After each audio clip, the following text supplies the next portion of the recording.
Hi, it's HardReset and today I'll show you how to restore account PIN on ASUS VIVOBOOK Pro.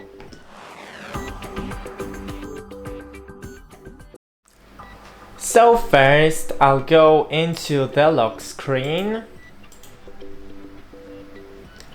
And now if you can't log in, then simply click I forgot my PIN and wait for it to load. Now click I forgot my PIN again and the Microsoft account will pop up. Now enter the password, click sign in and verify your identity. So now click email and on your email should be sent the code. Just type here your code and click verify. That's it, don't forget to leave a like and see you in the next one.